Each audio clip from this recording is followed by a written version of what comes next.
नमस्कार, म रुबिना आचार्य। Facebook live मार्फत हामीलाई हेरेर बस्नुभएको सम्पूर्ण दर्शक महानुभावहरूलाई म कार्यक्रममा स्वागत गर्न चाहन्छु। आज प्राविधिक कारणले गर्दा हामीले तोकेको समयभन्दा केही क्षण पछि हामीले आजको कार्यक्रम सुरु गर्नुपर्ने भयो। त्यसको लागि चाहिँ हामी क्षमा प्रार्थी छौँ। हामीले सामाजिक उत्तरदायित्व निर्वाह गर्ने सिलसिलामा यस्तै जनचेतनामूलक कार्यक्रमहरू लिएर उपस्थित भइरहेका छौँ।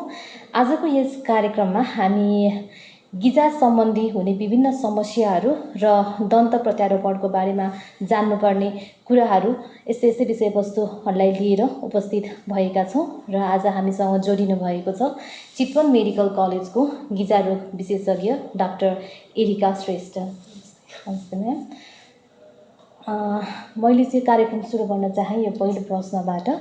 जस्तो गिजा सम्बन्धी कुनै समस्या छ, गिजा सम्बन्धी कुनै रोग छ हैन, वा हाम्रो गिजा चाहिँ अस्वस्थ छ भनेर चाहिँ हामीले कसरी थाहा पाउन सक्छौँ र गिजा सम्बन्धी समस्या भएको खण्डमा चाहिँ के कस्तो लक्षणहरू चाहिँ देखिन सक्छन्?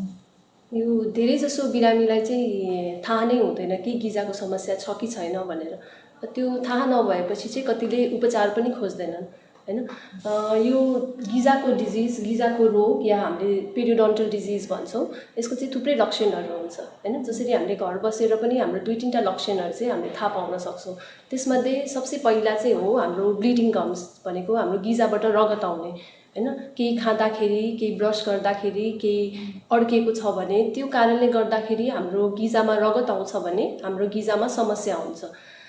धेरैले चाहिँ के सोच्छन् भने आज धेरै ब्रस गरिएछ कि हैन, केही खानेकुरा अड्केर हो कि त्यो कारणले चाहिँ गिजाबाट रगत आएको सोच्छन्। तर त्यस्तो होइन। गिजा स्वस्थ छ भने चाहिँ गिजाबाट रगत आउँदैन। गिजाबाट रगत आउनुको मुख्य कारण भनेको चाहिँ जुन गिजाको त्यो लाइनिङ हुन्छ, इपिथेलियल लाइनिङ, त्यसमा चाहिँ अल्सरेसन भएर चाहिँ गिजाबाट रगत आउने हो। अर्को लक्षण भनेको चाहिँ हाम्रो सास गनाउने हो, जसलाई हामी ब्याड ब्रेथ और हालिटोसिस भन्छौँ। कतिलाई चाहिँ आफ्नो सास गनाएको त्यस्तो फिल हुँदैन। बेसिकली हाम्रो चाहिँ जुन दाँत तथा गिजामा जुन ल्याउ जम्छ, जसलाई हामीले प्ल्याग भन्छौँ, त्यसमा चाहिँ थुप्रै कीटाणुहरू, ब्याक्टेरियाहरू जम्मा भएको हुन्छ। त्यो ब्याक्टेरियाहरूले चाहिँ विभिन्न प्रकारको भोलाटाइल सल्फर कम्पाउन्ड्स भन्छौँ, त्यस्तो चाहिँ प्रड्युस गर्छ। त्यो प्रड्युस गर्नुको कारणले चाहिँ हाम्रो मुखमा गन्ध आउने हो। यो सास गनाउनुको मुख्य कारण भनेको चाहिँ हाम्रो मुखभित्रै हुन्छ। कतिले चाहिँ पेट खराब भएर हैन, हाम्रो ग्यास्ट्राइटिस भएर या केही खाएर होला भन्ने ठान्छन्। तर लामो समयसम्म हाम्रो मुख गनाउनुको, सास गनाउनुको कारण चाहिँ मुखभित्र नै हुन्छ। अर्को लक्षण भनेको चाहिँ तपाईँको दुईटा दाँतको बिचको ग्याप या गिजा तल सर्नु हैन। भर्खर सुरुमा इन्फेक्सन भएको बेलामा चाहिँ हाम्रो गिजामा मात्र इन्फेक्सन हुन्छ। बिस्तारै त्यो गिजाबाट सर्दै हाम्रो जुन दाँतलाई समातेको हड्डी हुन्छ, जुन चाहिँ एल्भियोलर बोन हो, त्यसमा चाहिँ इन्फेक्सन भइसकेपछि चाहिँ बिस्तारै त्यो इन्फेक्सन बढ्दै गएपछि चाहिँ हाम्रो दाँतहरू हल्लिन थाल्छ र दाँतको बिचको ग्यापहरू पनि देखा पर्छ। गिजाको रोगमा चाहिँ हाम्रो त्यस्तो दुख्ने भनेर त्यस्तो समस्या हुँदैन। धेरै पछि गएर यो दाँत एकदम हल्लिन थालेपछि, खान गाह्रो भएपछि मात्र देखिने भएको, दुख्ने भएको भएर चाहिँ कतिले चाहिँ यो एकदम नजरअन्दाज गरिरहेको हुन्छ। र यिनीहरू भयो र अर्को भनेको चाहिँ हामी डक्टरकै गएर हैन एक्जामिन गर्ने, एक्सरे लिने, केही डायग्नोजहरू गर्ने, गिजाहरू चेक गराउने, यो माध्यमले पनि हामीलाई थाहा हुन्छ कि हाम्रो गिजा स्वस्थ छ कि छैन भनेर। हजुर। अनि कस्तो व्यक्तिमा चाहिँ गिजा सम्बन्धी समस्या बढी हुन सक्छ र चितवन मेडिकल कलेजमा चाहिँ गिजा सम्बन्धी समस्याहरू लिएर चाहिँ कस्तो समस्याहरू लिएर चाहिँ बिरामीहरू आइराख्नु भएको छ? यो गिजाको रोग हामी पेरियोडन्टल डिजिज भन्छौँ। यो चाहिँ उमेरसँग रिलेटेड होइन। यो उमेर भन्दा पनि यो जसको दाँत फोहोर हुन्छ, जसले दाँत आफ्नो सफा राख्दैन, गिजा सफा राख्दैन, त्यसलाई लाग्ने रोग हो यो पेरियोडन्टल डिजिज भनेको चाहिँ। यसमा चाहिँ धेरै जसो आउने बिरामीहरू चाहिँ हाम्रो अलिकति ओल्डर एजको हुन्छ या फिर अलिकति हाम्रो 20 इयर्स भन्दा माथिको हुन्छ, जुन चाहिँ हामी पेरियोडन्टाइटिस हुन्छ। त्यो चाहिँ मोस्ट कमनली चाहिँ अलिकति 20-25 इयर्स भन्दा माथिको व्यक्तिहरू, जुन हाम्रो एडोलेसेन्स पिरियडहरूमा भएको व्यक्तिहरूमा चाहिँ मोस्ट कमनली चाहिँ हामी जिन्जिभाइटिस, गिजामा मात्र सीमित रहने त्यस्तो सङ्क्रमणहरू देख्न सक्छौँ। त्यो बाहेक हामी चाहिँ जस्तो डायबिटिक पेसेन्टहरूमा भयो हैन, जुनमा चाहिँ हाम्रो डायबिटिस कन्ट्रोल भएको हुँदैन, सुगरको लेभल बढेको हुन्छ। त्यसबाहेक हाम्रो स्मोकिङ गर्ने हैन, श्रुति खाने त्यस्तो व्यक्तिहरूमा चाहिँ नर्मल पेसेन्टमा भन्दा पनि बढी गिजाको रोग देखिने चान्स हुन्छ। त्यस्तो स्मोकिङ, अनकन्ट्रोल डायबिटिजहरूको पेसेन्टमा चाहिँ हामीले ट्रिटमेन्ट गरे पनि त्यसको असर चाहिँ त्यति राम्रो भएको हुँदैन। अनि हामीले हाम्रो गिजा स्वास्थ्य राख्नको लागि चाहिँ के कस्तो सावधानीहरू अपनाउन सक्छौँ र दाँत तथा गिजा सफा राख्नको लागि चाहिँ हामीले के गर्न सक्छौँ नि? सबसे पहिला गर्ने भनेको हाम्रो ब्रस गर्ने भन्छौँ होइन। ब्रस त सबैले गरेको हुन्छ होइन, तर ब्रस गर्ने तरिका चाहिँ ठिक भएको हुँदैन। ब्रस गर्दाखेरि हामीले धेरै जसोले चाहिँ के देखेका छौँ भने एकदम हतारमा होइन, साइड बाई साइड लगेर एकदम तलमाथि एकदम हतारमा गर्ने बानी छ। तर ब्रस गर्ने तरिका मिलेन भने चाहिँ त्यसले दाँत सफा गर्दैन। हाम्रो ब्रस गर्ने तरिका भनेको चाहिँ हामीले अलिकति टाइम दिनुपर्छ। हाम्रो दाँतको यो चारवटा क्वाड्रेन्ट जुन हुन्छ, इच क्वाड्रेन्टलाई हामीले 30 सेकेन्ड जति टाइम दिने। मोस्ट कमन एउटा टेक्निक छ जसलाई चाहिँ मोडिफाइड बास टेक्निक भनिन्छ, जुन चाहिँ हाम्रो दाँत र गिजाको बिचमा यो ब्रस राखेर 45 डिग्रीको एङ्गलकोमा राखेर त्यसलाई सफा गर्ने।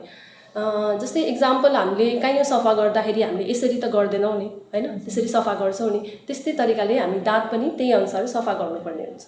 त्यो बाहेक हाम्रो ब्रस भयो, ब्रस बाहेक पनि हाम्रो इन्टरडेन्टल एड्सहरू हुन्छ। ब्रसले मात्र सबै कुरा सफा गर्न भ्याउँदैन, इन्टरडेन्टल एड्सहरू हुन्छ, त्यसमा चाहिँ इन्टरडेन्टल ब्रस हुन्छ, डेन्टल फ्लस हुन्छ, त्यसले चाहिँ दाँतको बिचबिचमा सफा गर्छ। सपोज हाम्रो दाँतको चाहिँ 5वटा सर्फेस हुन्छ होइन, माथि एउटा चपाउने सर्फेस भयो, गालातिरको भयो, जिब्रोतिरको भयो र 2टा दाँतको बिचको। त्यो 2टा दाँतको बिचको सर्फेसलाई चाहिँ सफा गर्नलाई चाहिँ इन्टरडेन्टल एड्सहरू चाहिँ प्रयोग गर्नै पर्छ है। त्यो बाहेक चाहिँ हाम्रो 6 महिनामा चाहिँ हाम्रो डेन्टल चेकअप गराउने। हाम्रो बानी चाहिँ के छ भन्दाखेरि दाँतमा समस्या भयो, दुख्यो होइन, केही सुन्यो भने मात्र जाने हाम्रो त्यस्तो चलन छ। तर 6 महिनामा हामीले चेक गराउनु गयौँ भने होइन, थाहा हुन्छ हामीलाई के रोग लागेछ छैन, त्यही अनुसारमा हामी ठुलो समस्याबाट आउनलाई जोगिन्छ।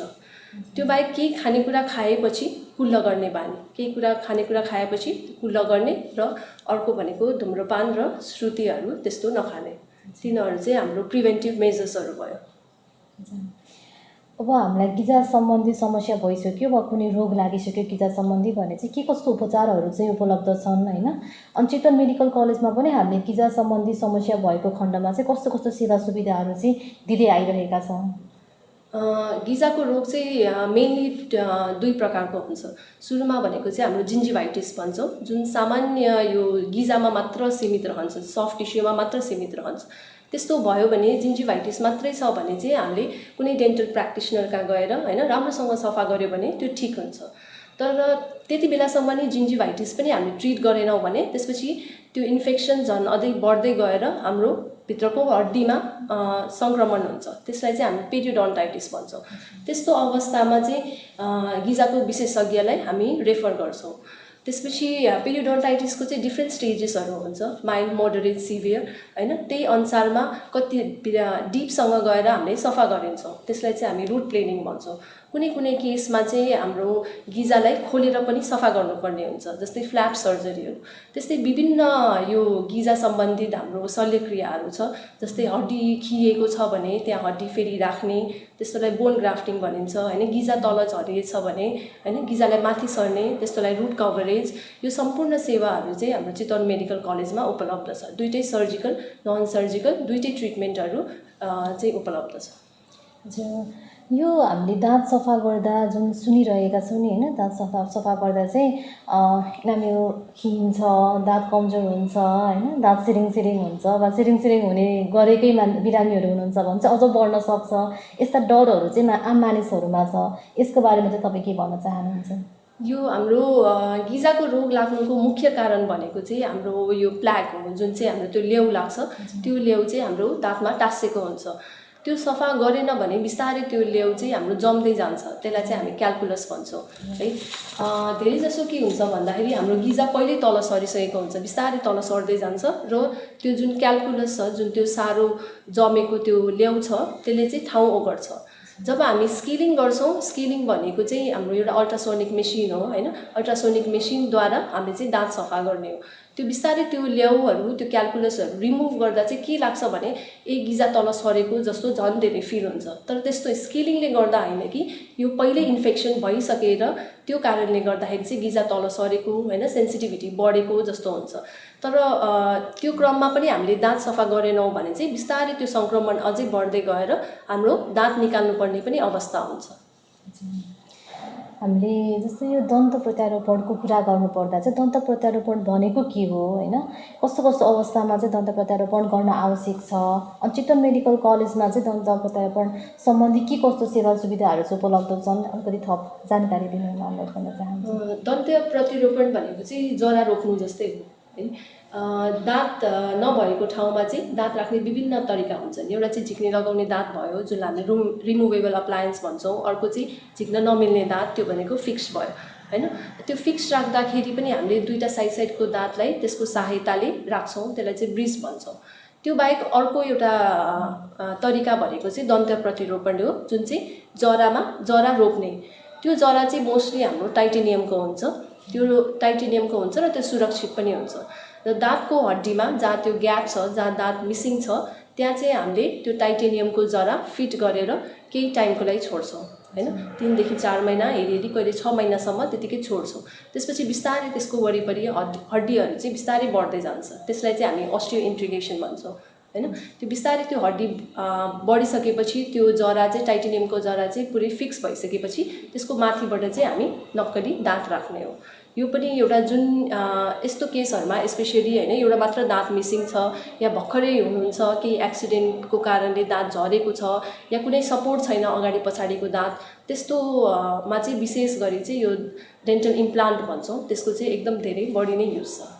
हजुर, हामी कार्यक्रमको पनि अन्त्यतिर आइसकेका छौँ। जानुभन्दा अगाडि चाहिँ हाम्रो दर्शकहरूलाई चाहिँ हजुरले केही सल्लाह सुझाव दिन चाहनुहुन्छ भने चाहिँ राखिदिनु हुनलाई म अनुरोध गर्न चाहेँ। यो गिजाको रोगको समाधान चाहिँ एकदम सजिलो छ है। जति हामीले त्यो ल्याउ बस्न नदिने हो, जति त्यो ब्याक्टेरिया पुरानो हुँदै गयो त्यति नै त्यो हार्मफुल, त्यति नै त्यो प्याथोजेनिक हुँदै गर्छ। त्यही भएर राम्ररी घरमै होइन ब्रस गर्ने, फ्लसिङ गर्ने बानी गराउने होइन, केही खाएपछि कुल्ल गर्ने बानी, त्यसरी सफा राख्नु पर्यो भने, सफा राख्न सक्यो भने चाहिँ हामीले गिजाको रोग तथा किरा लाग्ने त्यस्तो ठुलो समस्याहरूबाट चाहिँ धेरै एकदम टाढा हुन सक्छौँ। हामीलाई सुनेर साथ दिनुभएकोमा म सम्पूर्णलाई धन्यवाद दिन चाहन्छु। आगामी दिनहरूमा पनि हामी यस्तै कार्यक्रमहरू लिएर उपस्थित हुने नै छौँ। धन्यवाद।